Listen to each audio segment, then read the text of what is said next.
নমস্কার, আমি একজন এমপ্যানেল ফ্রেশার প্রার্থী। আমার নাম জয়দীপ চাবড়ি। আমার সাবজেক্ট ইকোনমিক্স। আমি 2025 এসএলএসটিতে 64 র্যাঙ্ক করেছি জেনারেল মেল ফিমেলে। এবার আমাদের বক্তব্যটি হচ্ছে, আমরা একটি ক্যান ফাইল করতে চলেছি কলকাতা হাইকোর্টে। আপনারা অবশ্য এতদিন অবগত আছেন যে 10 নম্বরের নিয়ে একটি মামলা কলকাতা হাইকোর্টে চলছে, যেটি লুবিনা পারভিন মামলা। সেখানে বলা হচ্ছে যে 10 নাম্বার দেওয়ার জন্য এক্সপিরিয়েন্সের ফ্রেশাররা নাকি পুরোপুরি বঞ্চিত। এই কথাটি সম্পূর্ণ ভুল।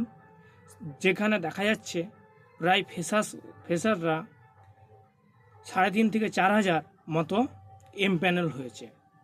তাহলে এই যদি 10 নাম্বারটি ক্যান্সেল হয়ে যায়, তাহলে গেজেট ক্যান্সেল এবং এক্সামও বাতিল। এক্সাম বাতিল মানে আপনি যে প্যানেল হয়েছেন বা এমপ্যানেল হয়েছেন, তাহলে আপনার প্যানেলও গেল এবং আপনার চাকরিও গেল।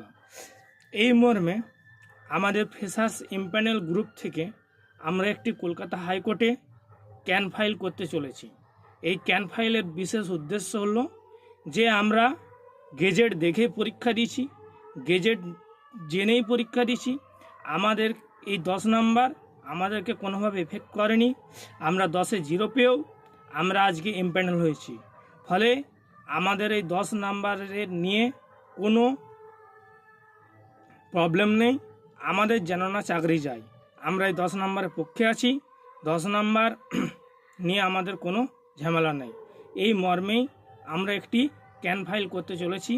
সমস্ত এমপ্যানেল ফ্রেশার বন্ধুদেরকে অনুরোধ করছি, আপনাদের চাকরি বাঁচানোর সত্ত্বে এবং আপনাদের জীবন জীবিকা বাঁচানোর সত্ত্বে, এই প্যানেলকে বাঁচানোর সত্ত্বে সমস্ত এমপ্যানেল ক্যান্ডিডেটরা এগিয়ে আসুন, একসাথে লড়ুন এবং এই ক্যান ফাইল করার পর দেখবেন আপনার জীবিকা, জীবন জীবিকা এবং চাকরিও সিকিওর হয়ে গেছে।